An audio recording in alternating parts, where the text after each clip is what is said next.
भारत को चिकित्सा उपकरणों का वैश्विक केंद्र बनाने के लिए सरकार समग्र दृष्टिकोण अपना रही है। जल्द ही ये $50 अरब का उद्योग बनाने के लिए तैयार है। डॉक्टर मनसुख मंडाविया। फार्मा में जेनेरिक दवाई की हिस्सेदारी 50% से अधिक होगी। डॉक्टर मनसुख मंडाविया। भारतीय चिकित्सा उपकरण क्षेत्र आत्मनिर्भर भारत मिशन को प्राप्त करने में महत्वपूर्ण भूमिका निभाएगा। श्री भगवंत खुबा। भारत का पहला मेडटेक एक्सपो 17 से 19 अगस्त तक गांधीनगर, गुजरात में आयोजित किया जाएगा।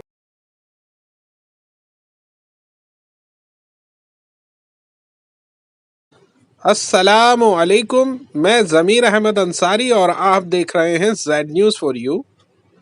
अर्ज यह है कि आपने अपने channel Z news for you को अभी तक सब्सक्राइब नहीं किया है तो सब्सक्राइब करें और साथ में दिए हुए बेल आइकन को भी दबाएं, जिससे हमारी आने वाली सभी वीडियोस के नोटिफिकेशन सबसे पहले आपको मिल सके। माननीय प्रधानमंत्री श्री नरेंद्र मोदी के नेतृत्व में केंद्र सरकार की मंशा को रेखांकित करते हुए भारत सरकार के माननीय केंद्रीय स्वास्थ्य और परिवार कल्याण और रसायन और उर्वरक मंत्री डॉक्टर मनसुख मंडाविया ने आज कहा कि भारत इसके लिए तैयार है। स्वास्थ्य देखभाल, फार्मास्यूटिकल्स और चिकित्सा उपकरण क्षेत्र के समग्र विकास के माध्यम से चिकित्सा उपकरणों के लिए वैश्विक विनिर्माण केंद्र के रूप में उभरना। आने वाले वर्षों में भारतीय चिकित्सा उपकरण क्षेत्र का बाजार आकार मौजूदा $11 अरब से बढ़कर $50 अरब तक पहुंचने की संभावना है। उन्होंने आगे इस बात पर जोर दिया कि स्वास्थ्य देखभाल की किफायती बनाने के लिए सरकार चिकित्सा उपकरणों के स्थानीयकरण के साथ साथ जेनेरिक दवाओं की हिस्सेदारी को मौजूदा 14% से बढ़ाकर 50 से 7% करने का लक्ष्य बना रही है। 17 से 19 अगस्त 2023 तक गांधीनगर, गुजरात में आयोजित होने वाले इंडिया मेडटेक एक्सपो 2023 के उद्घाटन को संबोधित करते हुए डॉक्टर मंडाविया ने कहा, चिकित्सा उपकरण क्षेत्र को देश में उभरते क्षेत्रों में से एक माना जाता है, जबकि पहले हम अलग अलग दायरे में सोचते थे। माननीय प्रधानमंत्री मोदी जी की समग्र सोच ने भारत को चिकित्सा उपकरणों के निर्माण और नवीन चिकित्सा प्रौद्योगिकी के उत्पादन के लिए वैश्विक केंद्र की बनाने की राह पर ला खड़ा किया है। हम स्वास्थ्य सेवा को सभी के लिए किफायती और सुलभ बनाने की दिशा में काम कर रहे हैं। जेनेरिक दवाओं का लोकप्रिय बनाना और उनकी हिस्सेदारी 50 से 7% तक बढ़ाना है। सरकार की सोच को रेखांकित करते हुए भारत सरकार के रसायन और उर्वरक और नवीनीकरण ऊर्जा राज्य मंत्री श्री भगवंत खुबा ने कहा, सरकार माननीय पीएम मोदी के आत्मनिर्भर भारत के सपने को पूरा करने के लिए मिशन मोड पर काम कर रही है। भारतीय चिकित्सा उपकरण क्षेत्र इसमें महत्वपूर्ण भूमिका निभाएगा। सरकार देश में चिकित्सा उपकरण क्षेत्र के विकास का समर्थन करने के लिए प्रतिबद्ध है। भारत में स्वास्थ्य पर्यटन क्षेत्र में भी अपार संभावनाओं के साथ काफी संभावना है और इंडिया मेडटेक एक्सपो 2023 होगा। इस दृष्टिकोण में मूल्य जोड़ें। क्षेत्र के लिए मंत्रालय की पहल पर जानकारी देते हुए भारत सरकार के रसायन और उर्वरक मंत्रालय के फार्मास्यूटिकल्स विभाग के सचिव सुश्री एस अपर्णा ने कहा, सरकार PLI सहित विभिन्न सुधारों और नीतियों को शुरू करके चिकित्सा उपकरण क्षेत्र का समर्थन करने के लिए काम कर रही है। घरेलू विनिर्माण और अनुसंधान एवं विकास के लिए वित्तीय सहायता के लिए योजना हम स्थानीय उत्पादन की मदद के लिए विचारों और सुझावों के लिए खुले हैं। उद्योग की आवाज पर प्रतिनिधित्व करते हुए फिक्की के महासचिव श्री शैलेश के पाठक ने कहा, 96 वर्षों की विरासत के साथ एक उद्योग निकाय के रूप में हम अपने पहले वर्षों में चिकित्सा उपकरणों के क्षेत्र में कई गुना वृद्धि के लिए एक उज्जवल भविष्य देखने की उम्मीद करते हैं। आने वाले भारत मेडटेक एक्सपो 2023 कार्यक्रम इस बदलाव को गति देने में मदद करेगा। श्री रविंद्र प्रताप सिंह, संयुक्त सचिव नीति, फार्मास्यूटिकल्स विभाग, रसायन और उर्वरक मंत्रालय, भारत सरकार ने धन्यवाद प्रस्ताव दिया। आसियान, अफ्रीका, CIS, मध्य पूर्व, ओशियाना के 50 देशों के 231 प्रतिनिधि मेगा कॉन्क्लेव में शामिल होने के लिए MSME, घरेलू और अंतर्राष्ट्रीय निर्माताओं, स्टार्टअप, नियामक निकायों, राज्य सरकारों और केंद्रीय मंत्रालयों के और विभागों सहित 400 प्रदर्शक भाग लेंगे। विश्व प्रसिद्ध प्रमुख संस्थान और IIT, IISc, MS, ICMR, CNCI, NITI Aayog, विश्व बैंक जैसे थिंक टैंक के विशेषज्ञ, वैज्ञानिक और चिकित्सा पेशेवर रोड मैप पर विचार विमर्श करेंगे। 70+ नवाचार और 60+ R&D परियोजनाएं फ्यूचर पवेलियन और R&D पवेलियन का हिस्सा होंगी। 7 राज्य अपनी विनिर्माण और निवेश क्षमता का प्रदर्शन करेंगे। इस क्षेत्र की क्षमता को उजागर करने और आगे की राह पर विचार मंथन के लिए फार्मास्यूटिकल्स विभाग, रसायन और उर्वरक मंत्रालय, भारत सरकार, केंद्रीय विषय Bharat the next medtech global hub के साथ अग्रणी इंडिया मेडटेक एक्सपो की मेजबानी कर रहा है। डिवाइसेस, डायग्नोस्टिक और डिजिटल का भविष्य जिसे G20 स्वास्थ्य मंत्रियों के सम्मेलन के साथ आयोजित किया जा रहा है। एक्सपो में विभिन्न मंडप होंगे जिसमें future pavilion, R&D pavilion, startup pavilion, state pavilion, regulators pavilion और मेक इन इंडिया शोकेस शामिल है। इसमें 150 से अधिक MSME, 150 से अधिक घरेलू और अंतर्राष्ट्रीय निर्माता, स्टार्टअप, नियामक एजेंसियां, राज्य सरकारें और केंद्रीय विभाग सहित 400 से अधिक प्रदर्शक भाग लेंगे। एक्सपो के दौरान 7 राज्य मध्य प्रदेश, तमिलनाडु, उत्तर प्रदेश, हिमाचल प्रदेश, राजस्थान, आंध्र प्रदेश और गुजरात मंडप स्थापित कर रहे हैं। एक्सपो में इनोवेशन और R&D के लिए मंडप होंगे जिसमें 30 से अधिक कंपनियां नए शोध और नवाचारों का प्रदर्शन करेंगी। स्टार्टअप के लिए एक अलग मंडप होगा और 75 से अधिक स्टार्टअप इसमें भाग ले रहे होंगे। इसके अलावा फार्मास्यूटिकल्स विभाग, GEM, ICMR, IPC, CDSCO, NPPA और BIS सहित चिकित्सा उपकरण क्षेत्र की 7 नियामक एजेंसियां इसमें भाग ले रही हैं। इसके अलावा 3 दिवसीय कार्यक्रम के दौरान विषयगत सम्मेलन सहित आयोजित किए जाएंगे जिसका उद्देश्य ज्ञान की असीमित सीमाओं का पता लगाना, नवाचार को प्रेरित करना और सीमाओं से परे कनेक्शन बनाना। विषयगत सम्मेलन सत्र विजन 2047 को प्राप्त करने के उद्देश्य से बनाए गए एक ऐसा दृष्टिकोण जो न केवल भारत के भीतर बल्कि वैश्विक स्वास्थ्य सेवा परिदृश्य में भी एक महत्वपूर्ण योगदानकर्ता के रूप में मेडटेक क्षेत्र के लिए भारत को अधिकांश आकांक्षाओं का प्रतीक है। Thank you, SJ. Thank you, Mr. Mittal. Now I invite Honorable Minister of State for Chemical and Fertilizers and New and Renewable Energy of Government of India, Sri Bhagwan Khoba.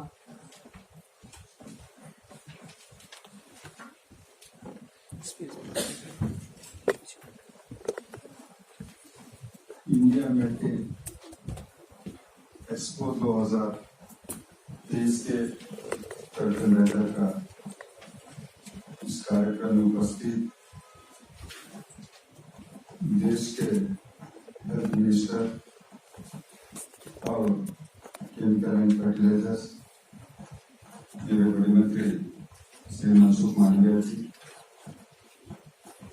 Department के secretary Shrimati Aparna ji, Shri R.P. Singh ji, Shailesh Pathak ji, Manisha Verma जी, मानस मुजमदार जी और इस कार्यक्रम में उपस्थित सभी मान्यवर। यही महीना 17, 18 और 19 तारीख को गांधीनगर में देश के बड़े सभी क्षेत्र के अंदर उत्पादन करने वाले, संशोधन करने वाले, मार्केटिंग करने वाले सारों को एक छत के नीचे लाने का काम स्वयं फार्मास्यूटिकल डिपार्टमेंट और निकी के साथ मिलकर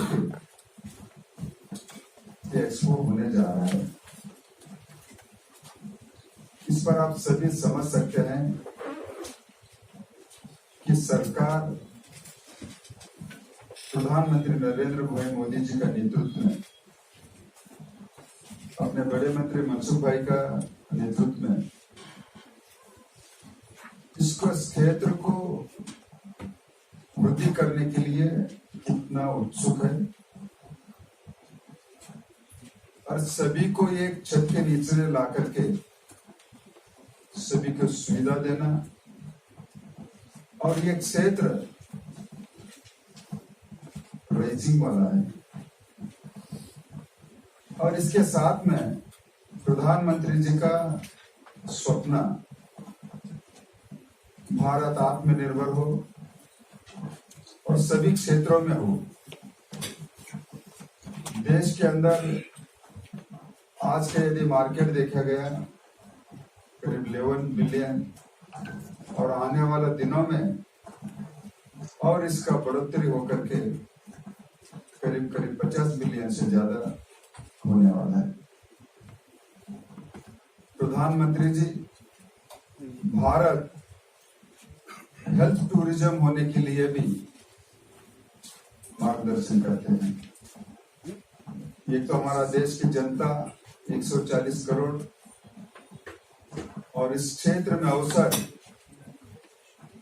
बहुत मात्रा में है। तो सरकार की इस इनिशिएटिव को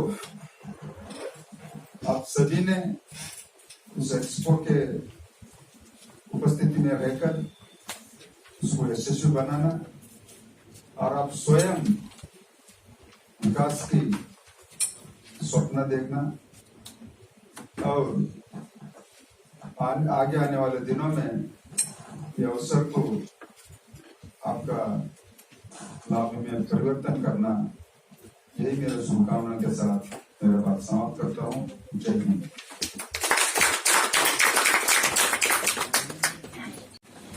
धन्यवाद Minister Kuwati. Now I invite our Honorable Union Minister for Health and Family Welfare and Chemical and Fertilizers, Government of India, Dr. Manishwar Nair.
to 19 August, G20 Health Minister Summit Gujarat में गांधीनगर में महात्मा मंदिर में होगा।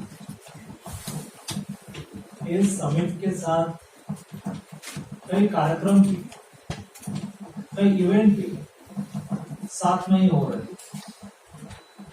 तो मैं मानता हूँ कि हेल्थ सेक्टर और फार्मा सेक्टर की आयुष मिनिस्ट्री की एक हॉलिस्टिक हेल्थ के देश की सबसे बड़ी समिट होगी। उसमें मेडिटेक एक्सपो भी लगेगा, उसमें मेडिकल वैल्यू ट्रैवल के लिए भी सेमिनार होगा, एक्सपो होगा। साथ में हमारी ट्रेडिशनल मेडिसिन के लिए भी WHO ने ट्रेडिशनल मेडिसिन का ग्लोबल सेंटर इंडिया को दिया है और गुजरात में जामनगर आयुर्वेद यूनिवर्सिटी के साथ मिलके ट्रेडिशनल मेडिसिन सेंटर बन रहा है। इस सभी को एक साथ में G20 हेल्थ मिनिस्टर समिट के दरमियान महात्मा मंदिर में उसका कार्यक्रम होगा। Health sector, pharma sector, Ayush sector, हमने बहुत सालों तक साइलोज में सोचा है, टोकन में हमेशा सोचते रहे, लेकिन मोदी जी की कार्य पद्धति रही है सारी चीजों को हॉलिस्टिक अप्रोच के साथ टोटल में सोचा। एक टोटल सोच का एक नतीजा है कि हमें कोई गोल अचीव करना है तो हमें कौन से रास्ते से जाना चाहिए। हमें हेल्थ सेक्टर को सुदृढ़ करना है तो फार्मा सेक्टर साथ में ही है। हम फार्मेसी ऑफ द वर्ल्ड है, हम फार्मेसी ऑफ द वर्ल्ड से फैक्ट्री ऑफ द वर्ल्ड बनना चाहते हैं। उसके लिए 2047 का विजन भी गवर्नमेंट ने ऑलरेडी बना लिया है, मिनिस्ट्री ने ऑलरेडी बना लिया है। 5 साल में हमें क्या करना है, 10 साल में हमें क्या करना है, 2030 में हमें कहां पहुंचना है।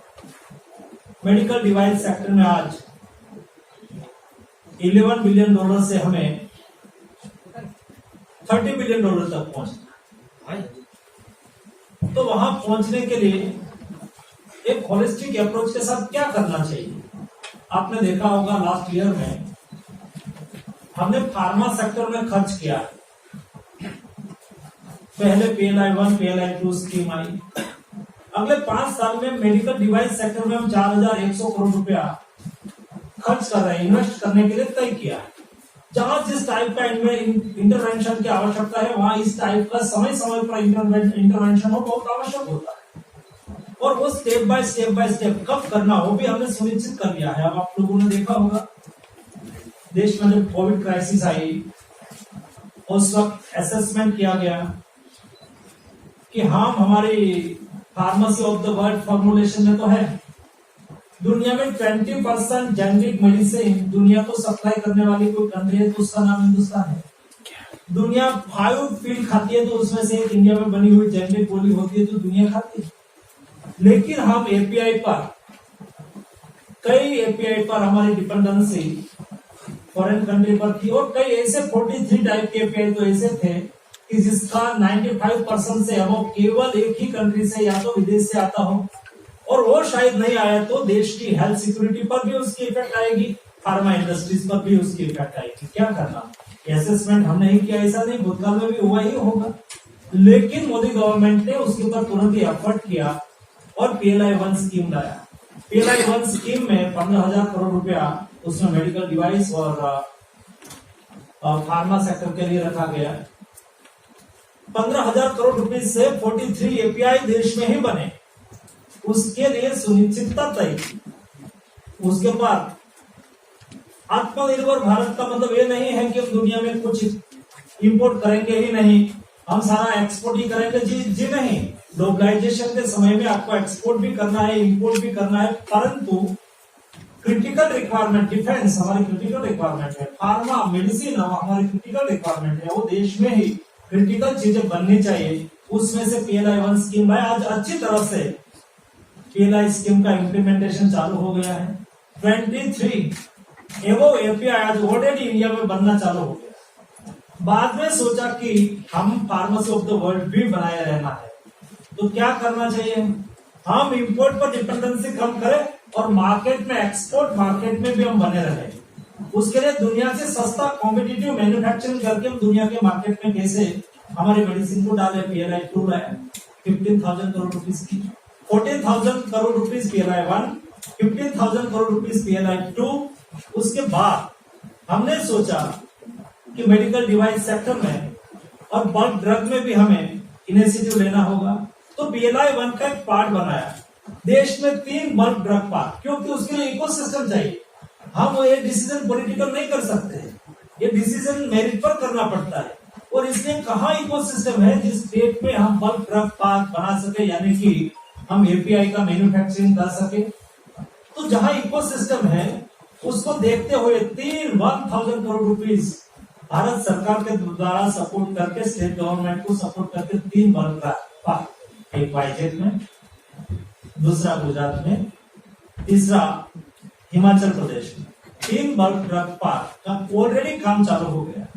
उसके साथ मेडिकल डिवाइस सेक्टर हमारे लिए इमर्जिंग सेक्टर है। हम 1.4 बिलियन पॉपुलेशन का देश है और आज 70% मेडिकल डिवाइस हम दुनिया से इंपोर्ट करते हैं।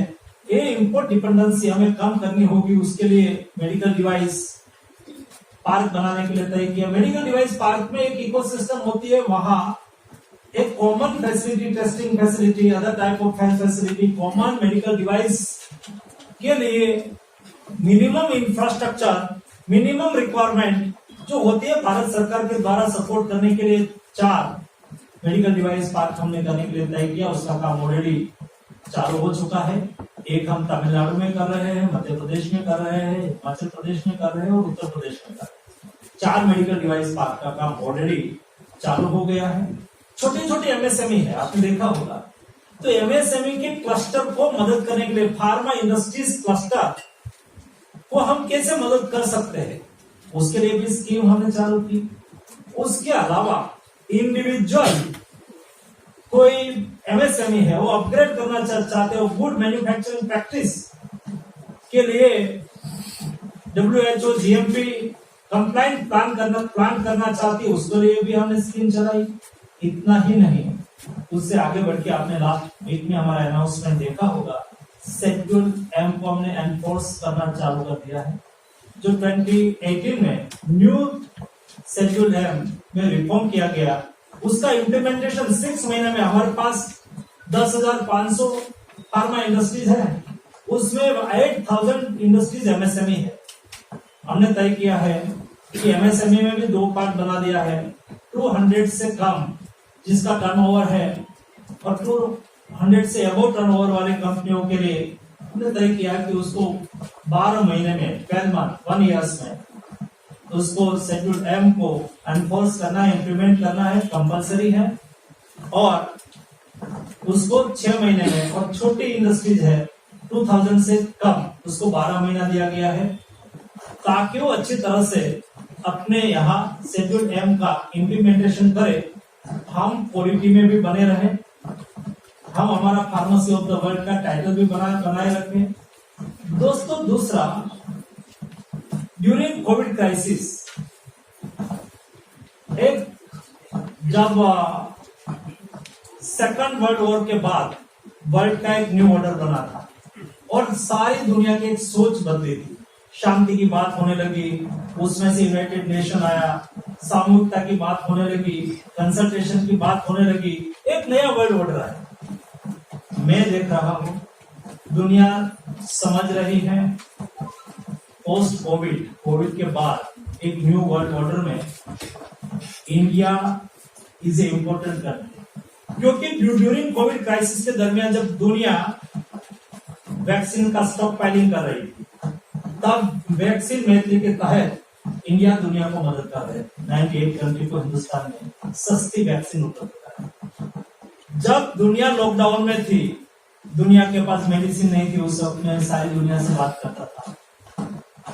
उस वक्त इंडिया ने ड्यूरिंग कोविड लॉकडाउन सारी इंडस्ट्रीज को ओपन रखवा के मैन्युफैक्चरिंग करके इंडिया की रिक्वायरमेंट पूरी करी, दुनिया को भी मदद की। 150 कंट्री में इंडिया ने उस वक्त केवल डेली, क्योंकि प्रोसेस मेरी मिनिस्ट्री करती थी, लॉकडाउन में नेशनल और इंटरनेशनल फ्लाइट बंद, डेली 5 से 6 फ्लाइट लैंड होती थी केवल मेडिसिन।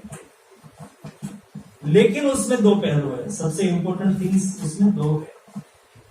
दुनिया मेडिसिन लेने के लिए आई, उस वक्त हमारा जो संस्कार है ना, भारतीय परंपरा है, हमारे यहाँ हेल्थ एक कभी कॉमर्स नहीं है, हमारे यहाँ हेल्थ एक सेवा है। ये सेवा भाव को दिखाते हुए हमारी कंपनियों ने दुनिया में एक्सपोर्ट किया, प्राइस नहीं आई। उस वक्त हम चाहते तो जो भी प्राइस मांगे दुनिया देने के लिए मजबूर थी, उसको देना पड़ता था। लेकिन हमने प्राइस, इंडियन कंपनियों ने प्राइस नहीं बढ़ाई। मोदी जी ने सभी कंपनियों को कहा कि दुनिया को मदद करनी है। हमने मीटिंग की, सभी कंपनियों ने अफोर्डेबल प्राइस में, जो पहले प्राइस में बेचते थे वही प्राइस में दुनिया को मेडिसिन उपलब्ध कराई। दूसरा, क्वालिटी के साथ बार्गेनिंग नहीं किया। हमारे कोई भी कंपनी की एक्सपोर्ट की हुई मेडिसिन के सामने शिकायत नहीं आई।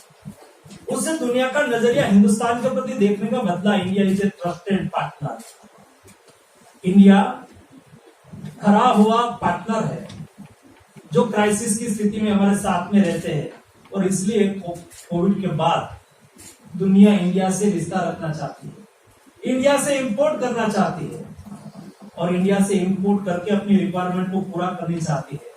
इसलिए यहां जब बता रहे थे 50 कंट्री के रिप्रेजेंटेटिव्स आ रहे हैं, 500 से अधिक डेलीगेट्स आ रहे हैं, उसका एक सिंगल प्लेटफॉर्म है। वहां दुनिया भी आपस में बात करेगी, इंडियन कंपनियों से भी उसकी मीटिंग होगी।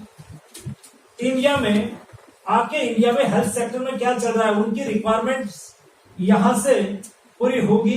इंडिया इनोवेशन और रिसर्च में क्या कर रहा है दोस्तों, हमने बहुत कंटेनर भर भर के दुनिया को मेडिसिन भेजी। समय बदला है, बदलते समय में हमने रिसर्च और इनोवेशन के लिए जोर दिया है। आज तक क्या होता था, व्हाट इज होलिस्टिक अप्रोच? आज तक हम डिसीजन करते थे, एक साइड में देखते जो निर्णय किया उस दिशा में आगे बढ़ जाते। जी नहीं, हम रिसर्च और इनोवेशन की बात करें तो उसके लिए एक इकोसिस्टम तैयार करनी होगी। गवर्नमेंट सेक्टर ही सारा रिसर्च करेगा क्या? प्राइवेट सेक्टर के लिए गवर्नमेंट की लैब ओपन नहीं होनी चाहिए।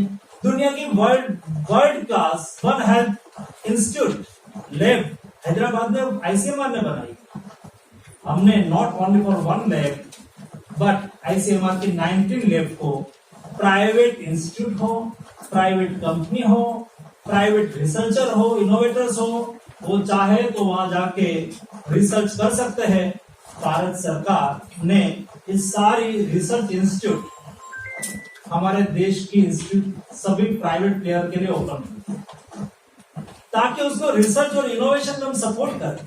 और 1, 2, 3 पहलू आने वाले दिनों में हमने सीक्वेंस में तय किया, क्या क्या क्या 1, 2, 3, 4, 5, 6 हमने बहुत कंटेनर में मेडिसिन भेजी। अभी हमें लिफाफे में मेडिसिन भेजी, कंटेनर में भेजते रहे। कंटेनर की कीमत होती है इतनी, 5 टैबलेट की कीमत हमें देनी पड़ती, क्योंकि रिसर्च हमारे यहाँ कम होता था। हमें रिसर्च और इनोवेटर है, देश में ब्रेन पावर और मैन पावर की कहाँ कमी है? आज दुनिया की कोई भी रिसर्च इंस्टीट्यूट में चले जाओ, 10 में से 3 रिसर्च फेलो इंडियन है। क्या वो रिसर्च यहाँ नहीं कर सकते? कर सकते हैं, लेकिन उसको इकोसिस्टम देनी चाहिए, उसको सपोर्ट करना चाहिए, उसको सहयोग करना चाहिए। उसको सहयोग करने के लिए सीक्वेंस में भी हम आने वाले दिनों में कई कार्यक्रम लेके आएंगे, लेकिन एक ही प्लेटफॉर्म पर सभी स्टेक होल्डर्स, स्टार्टअप, हमारा स्टार्टअप हो, एमएसएमई हो, इनोवेटिव एंटरप्रेन्योर्स हो, R&D फैसिलिटीज हो, इंक्यूबेटर्स हो, सार्वजनिक और निजी अस्पताल हो, सब लोग, उद्योग, शिक्षाविद, अनुसंधान संस्थाएं, निवेशक, सब लोग को एक प्लेटफॉर्म पर आने का अवसर ये G20 हेल्थ समिट के परिसर में मेडटेक एक्सपो के द्वारा भी मिलेगा। मेरा विश्वास है कि ये मेडटेक एक्सपो से देश को भी फायदा होगा और दुनिया को पता चलेगा कि इंडिया एक होलिस्टिक अप्रोच के साथ फार्मा सेक्टर में कैसे आगे बढ़ रहे हैं, मेडिकल डिवाइस सेक्टर में कैसे आगे बढ़ रहे हैं, उसके लिए बेस्ट अपॉर्चुनिटी होगी। धन्यवाद दोस्तों।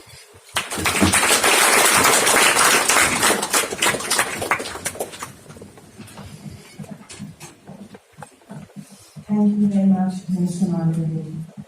Your inspiring words will be the pillars for organizing the significant India MedTech Expo. Now we will be having the question answer session. I request Dr. Manisha Verma, AD PRD, to kindly moderate the question answer session. Can we have the question to Vijender ji from Durgashan? Doordarshan sir, पहले तो ये बताइए कि India medtech expo होगा, उसका outcome क्या होगा? और दूसरी बात ये है सर कि फार्मा सेक्टर में कई रिफॉर्म्स किए गए हैं, लेकिन हाल के दिनों में देखा गया है कि कई ड्रग्स पे सवाल, खासतौर पे जो सिरप की बात हुई जिसमें सवाल उठे हैं, DPR के सिरप पे सवाल उठा है। तो आपने एक समीक्षा बैठक की है और आपने सेल्फ रेगुलेशन की बात की है मैन्युफैक्चरर से, कि क्या है और कैसे इस ड्रग है उसके काम का मेडटेक एक्सपो का आउटपुट तो मैंने बता दिया, लेकिन जो आपका दूसरा क्वेश्चन है, दुनिया में कई जगह से हमारी मेडिसिन पर उंगली उठाई जाती है। ऐसी स्थिति में हमारी बहुत डरी थी। मैंने एक CDSCO में स्कोर गठित की है। वो स्कोर आज असेसमेंट करना चालू कर दिया है। हर दिन कोई न कोई स्टेट में 4-5 कंपनी की मुलाकात करती है, जाती है, उसमें से क्यूरियस मेडिसिन पाई जाती है, या तो फूड मैन्युफैक्चरिंग प्रैक्टिस ना होती हो, उसके सामने एक्शन भी करने के लिए हमने शुरुआत कर दी है। कल मैंने कहा है और कल मैंने सभी फार्मा इंडस्ट्रीज एसोसिएशन को कहा है कि आप सेल्फ असेसमेंट करो, सेल्फ रेगुलेटरी सिस्टम खड़ी करो। ये कोई एक कंपनी का विषय नहीं है, देश का विषय है। देश में बिकेगा तो देश के लोगों के साथ भी खिलवाड़ है और दुनिया में बेचेंगे तो इंडिया की इज्जत के साथ भी खिलवाड़ है। इसलिए पुलिस मेडिसिन नहीं होनी चाहिए। हर दिन आपने कोई न कोई जगह पे देखा होगा हमारा एक्शन हो रहा है, लेकिन 10,500 जितनी इंडस्ट्रीज है हमारा फेडरल सिस्टम में, कई पावर स्टेट को है, कई पावर सेंट्रल को है। ये सब स्थिति को दुरुस्त करने के लिए हम ड्रग्स एंड कॉस्मेटिक एक्ट भी नया ला रहे हैं ताकि उसको हॉलिस्टिकली, आज कोई मेडिसिन की फैक्ट्री लगानी है तो जेनरिक है, इनोवेटिव रिसर्च, न्यू ड्रग्स नहीं है तो स्टेट ही उसका परमिशन दे देती है। तो सेंटर को पता ही नहीं है कि कौन सी मेडिसिन कहाँ बन रही है। तो जरूरी है कि सबको साथ में एक ही रजिस्ट्री पर सारी इंडस्ट्रीज हो और उसकी मैन्युफैक्चरिंग कैपेसिटी हो, उसकी मैन्युफैक्चरिंग एक्सपर्टाइज हो, उसका ड्रग्स मैन्युफैक्चरिंग हो। तो ये सारा काम एकदम गति से चल रहा है। दूसरा, कोई भी क्यूरियस मेडिसिन बनाने वाले, अभी हमने तो एक्सपोर्ट के लिए कफ सिरप है उसके लिए भी कंपलसरी टेस्टिंग कर दिया है। इंडिया में ही उसको टेस्ट करके सर्टिफिकेट लेके ही एक्सपोर्ट करना है। तो ये स्थिति का भी हमें ध्यान रखना है। दूसरा, फार्मा सेक्टर में नेशनल इंटरनेशनल कंपटीशन की वजह से भी आक्षेप प्रत्याक्षेप होता रहता है, उसको भी हमें देखना है।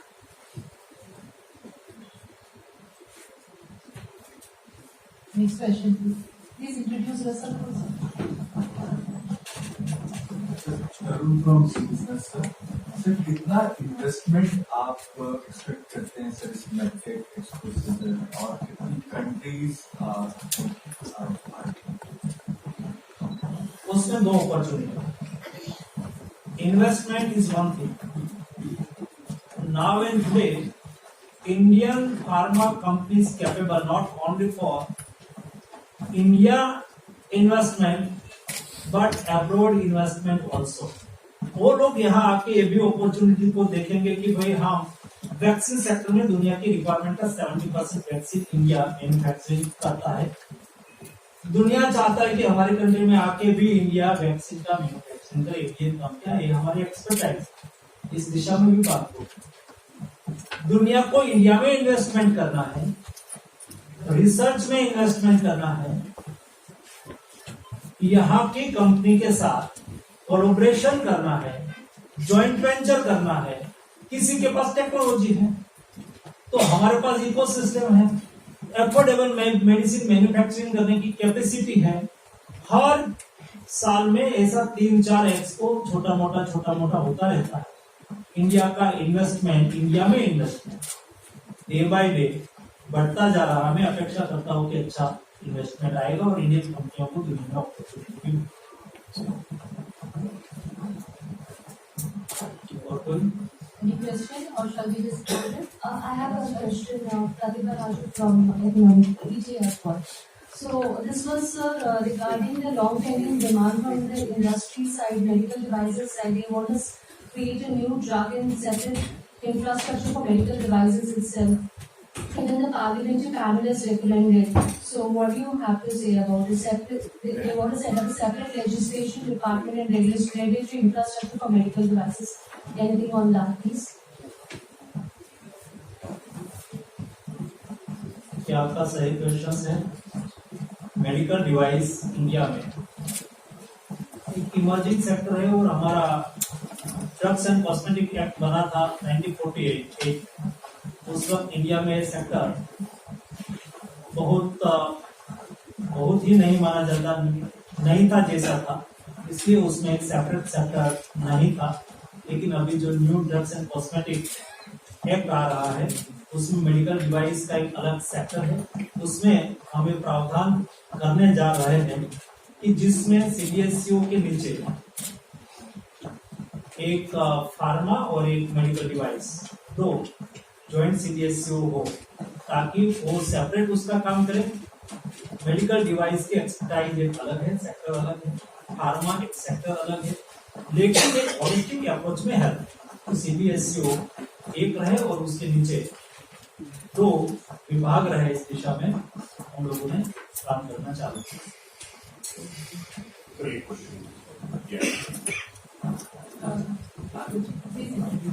Yes. सर आलोक प्रियदर्शी सेवी सेवा आलोक प्रियदर्शी सेवी सेवाएं से बोल रहा हूँ सर। फार्मा खासतौर से मेडिकल डिवाइस इंडस्ट्री में काफी लंबे समय से मांग करते हैं कि बहुत सारी चीजें जो इंडिया में बन सकती हैं उसका भी अभी भी 0 ड्यूटी या बहुत कम ड्यूटी को इम्पोर्ट होता है। अब वो इंडिया में बन सकती है, बावजूद इसके इम्पोर्ट होता है। इसकी वजह से जो इंडिया में जो मैन्युफैक्चरिंग है उस पर काफी असर पड़ता है, जो इसको लेकर काफी लंबे समय से मांग हो रही है। सर हेल्थ मिनिस्ट्री की तरफ से कोई विचार कर रहा है कि जो इम्पोर्ट जो देश में बन सकती है वैसे मेडिकल डिवाइसेस के लिए जो ड्यूटी है, ड्यूटी में बढ़ोतरी की जाए ताकि वो इंडिया में आ ना सके, या डोमेस्टिक। उसमें 2 बात है, बात आपकी सही है।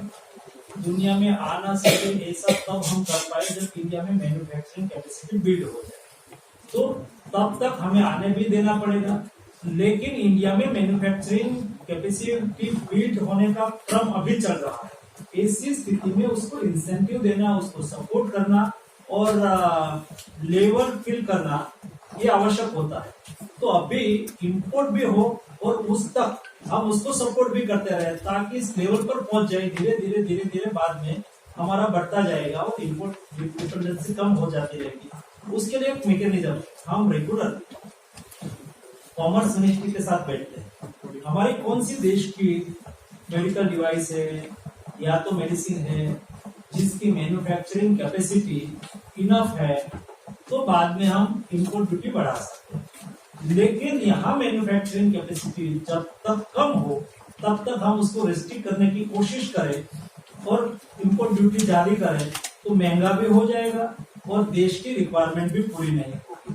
तो दोनों चीजों को देख के फार्मा सेक्टर में हम अदर सेक्टर के साथ हेल्थ सेक्टर को सारी पॉलिसी उसके लेवल की नहीं कर सकते, क्योंकि एक हमारी हेल्थ रिक्वायरमेंट एक क्रिटिकल रिक्वायरमेंट, उसको ध्यान में रखते हुए बैलेंस करना।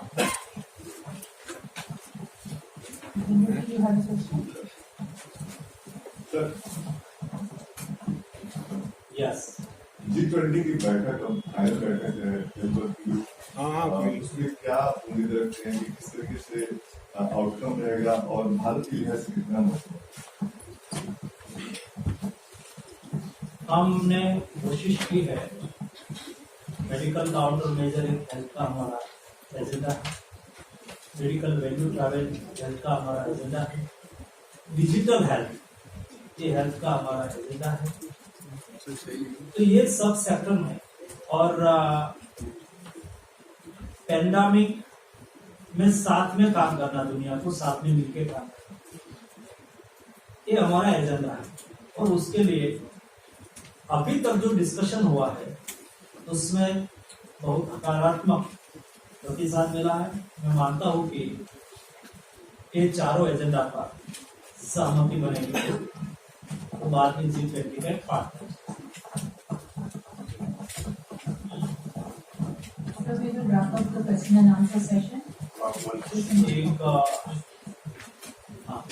Yes, sir. Sir, I am representing Transnesia Family Limited. My name is J.B. Gautam.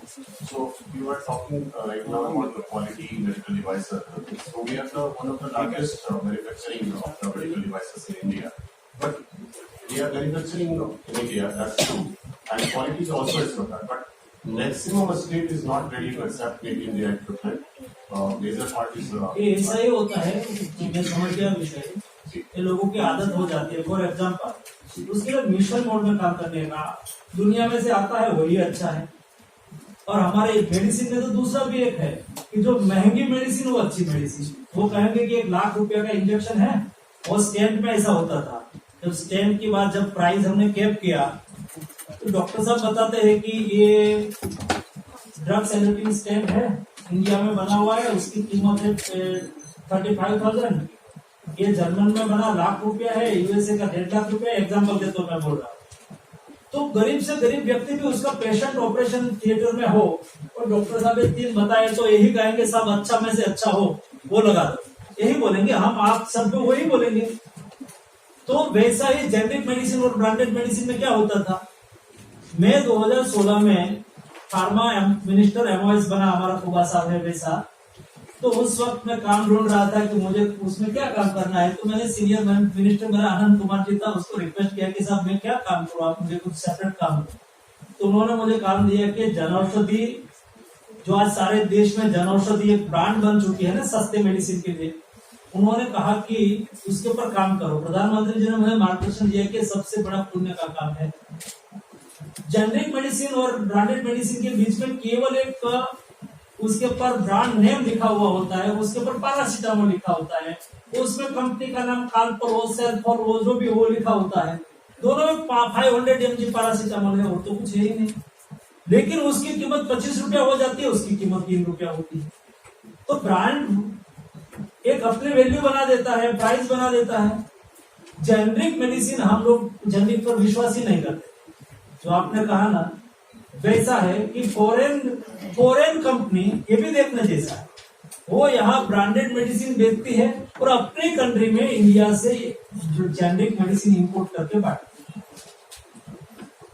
तो उसके लिए एक व्यापक तौर पर अवेयरनेस का आउटपुट ये निकला, डेली कुल मिला के 9,600 से ज्यादा जन औषधि केंद्र है। 12 से 15 लाख लोग डेली मेडिसिन लेने के लिए जन औषधि केंद्र पर जाते हैं। धीरे धीरे पहले जेनेरिक मेडिसिन का शेयर 2% था मार्केट, आज बढ़ के 14% हो गया। अभी उसको 50-60% तक ले जाना। कंपटीशन में लोगों का भरोसा बढ़ा, विश्वास बढ़ा। ऐसा इंडियन मेडिकल डिवाइस का भी देश में पॉपुलैरिटी बढ़े, तो हम उसके लिए डॉक्टर को भी अवेयर कर रहे हैं। पब्लिक टॉकिंग पॉइंट बनना चाहिए। आप भी सब जर्नलिस्ट लोग हैं, मेरी आपसे रिक्वेस्ट है कि आप यही बात रखते जाइए, जहां भी अवसर मिले वहां। एक मानक से पास ही होता है, स्टैंड कोई अच्छा बुरा नहीं होता है, स्टैंड होता है।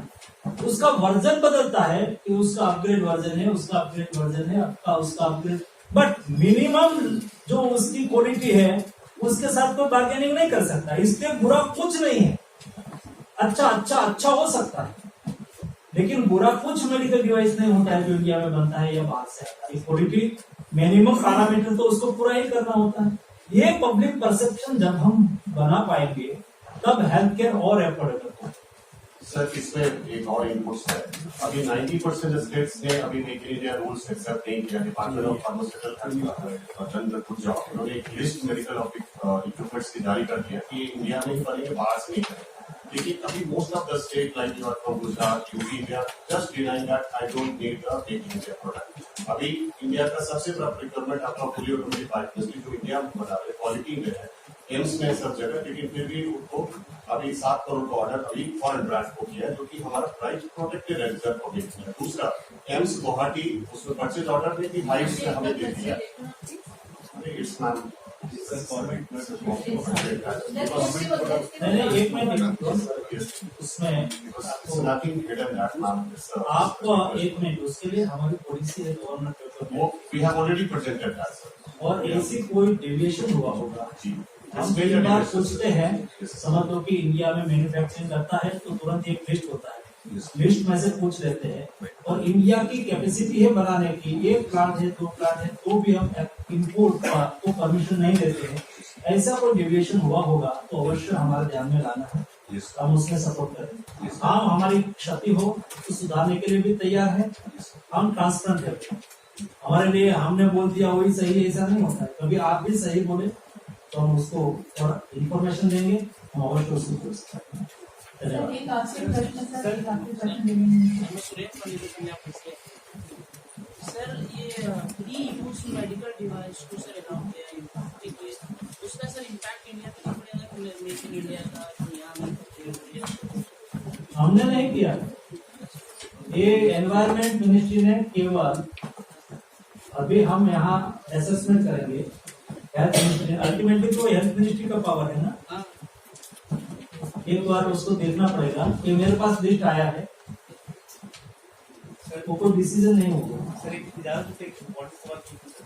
उसको कोविड का नया वेरिएंट महाराष्ट्र में मिला है, उसको लेकर सरकार की तरफ से जो इसमें चिंता करने की कोई आवश्यकता नहीं है, क्योंकि उसमें मेरा बहुत लंबा अनुभव हो गया है कोविड में।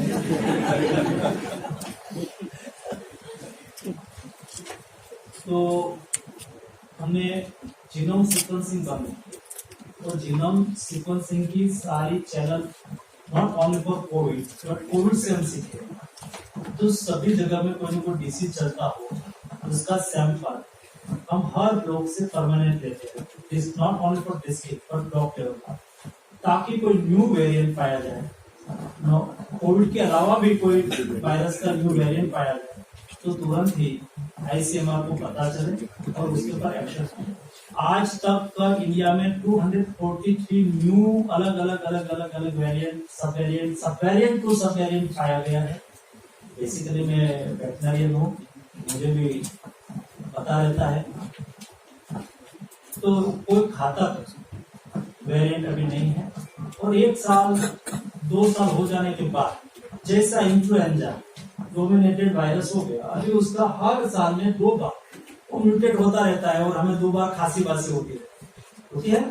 वैसा कोविड आता रहेगा, जाता रहेगा, हमें कोई हिट करे, ऐसी स्थिति 100-200 सब वेरिएंट हो जाते हैं, बाद में ऐसा कोई वेरिएंट नहीं बनता कि जो घातकी हो जाता है।